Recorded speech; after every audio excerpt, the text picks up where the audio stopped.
Hello friends, welcome back to my YouTube channel. चलो friends, आ जाओ। आज एक छोटा सा मोमेंट ऑफ इनर्शिया है। इसका मतलब कि रिजिड बॉडी का एक छोटा सा प्रॉब्लम सॉल्व करने वाला है जो तुम लोगों के सामने। चलो फ्रेंड्स, प्रॉब्लम का सॉल्यूशन स्टार्ट करते हैं। तो प्रॉब्लम में बताया गया है कि मुझे कैलकुलेट करना है टॉर्क। तो सबसे पहले टॉर्क का फंक्शन मैं लिख लूंगा टाउ के जरिए। तो मैं टॉर्क को लिख रहा हूँ tau equal to I into alpha, जहां पे आई है मोमेंट ऑफ इनर्शिया। मैं कमेंट आउट कर देता हूं, मोमेंट ऑफ इनर्शिया। और अल्फा है एंगुलर एक्सेलरेशन। इसे भी कमेंट आउट कर देता हूं, एंगुलर एक्सेलरेशन।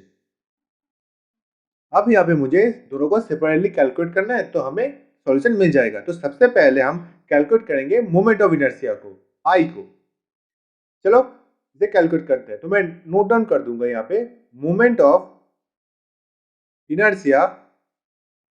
देखो सवाल में ऑलरेडी मुझे सिलेंडर बताया गया है, तो मुझे सिलेंडर का मोमेंट ऑफ इनर्शिया कैलकुलेट करना है। तो moment of inertia of a cylinder I equal to, मैं यहाँ पे क्या लिख सकता हूँ, देखो मैं पिक्चर ड्रॉ कर लो।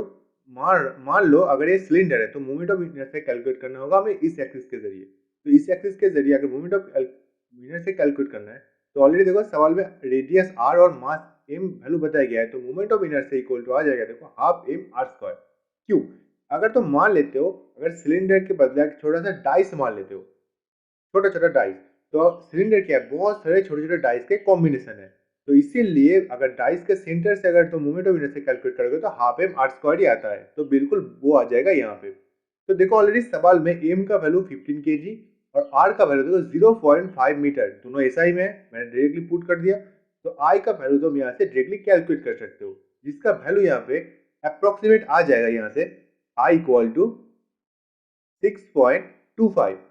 तो मैंने यहाँ से आई तो कैलकुलेट कर लिया, मतलब मोमेंट ऑफ इनर्शिया कैलकुलेट कर लिया। अब डायरेक्टली मैं यहाँ से एंगुलर एक्सेलरेशन कैलकुलेट करने वाला हूँ। तो अल्फा इक्वल टू हम क्या जानते हैं, basic formula D omega by D T, जहाँ पे डी ओमेगा है चेंज ऑफ एंगुलर वेलोसिटी। तुम सबको पता ही होगा D omega angular velocity, change of angular velocity.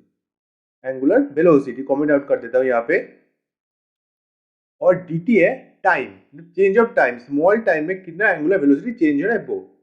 तो अब मैं यहाँ पे D omega by D T को एक और चीज पे लिखने वाला हूँ, मतलब एक और टर्म है omega 2 minus omega 1 by delta T. तो ये बिल्कुल सेम है क्योंकि ओमेगा 2 है फाइनल एंगुलर वेलोसिटी, ओमेगा 1 है इनिशियल एंगुलर वेलोसिटी। दोनों को चेंज करोगे डेल्टा टी टाइम में तो तुम्हें एंगुलर एक्सेलरेशन मिल जाएगा यहाँ पे। तो अब मैं यहाँ पे ओमेगा 1 का वैल्यू देखो सवाल में ऑलरेडी 0 बताया गया है क्योंकि वो रेस्ट में था। अब नेक्स्ट स्टेप में मैं ओमेगा 2 का वैल्यू कैलकुलेट करने वाला हूँ क्योंकि ऑलरेडी देखो सवाल में बताया गया है 300 रेडियन पर मिनट। तो मैं यहाँ पे ओमेगा 2 इक्वल टू लिख लूंगा 300। तो मैं लिखूंगा यहाँ पे, मैं मिनट को सेकंड में ट्रांसफॉर्म करने के लिए 6 से डिवाइड कर दूंगा और 2 से मल्टीपल कर दूंगा क्योंकि 2 n इसका एक्चुअल सॉल्यूशन प्रोसेस है। तो अगर इसे कैलकुलेट करोगे तो ओमेगा 2 का वैल्यू अप्रोक्सीमेट तुम्हारे पास अप्रोक्सीमेट एक्चुअल में आ जाएगा 10 पाई। चलो अब इन दोनों वैल्यू को यहाँ पे पुट कर देते हैं। तो अल्फा इक्वल टू देखो ऊपर की हिस्से में 10 पाई माइनस 0 और नीचे देखो डेल्टा टी का टाइम ऑलरेडी बताया गया है 10। तो अल्फा मतलब एंगुलर एक्सेलरेशन का वैल्यू यहाँ पे एक्चुअली आ जाएगा अल्फा इक्वल टू 5। चलो अब यहाँ पे इस फॉर्म को पूरी तरीके से टॉर्क के अंदर पुट कर देते हैं। तो torque equal to I alpha, तो आई का वैल्यू देखो 6.25 इनटू अल्फा, अल्फा के बदले मतलब पाई के बदले 22/7। अगर इसे तुम कैलकुलेट करोगे तो टॉर्क का वैल्यू अप्रोक्सीमेट आ जाएगा 19.64 न्यूटन मीटर। तो फ्रेंड्स ये रहा मेरा टॉर्क का कैलकुलेशन।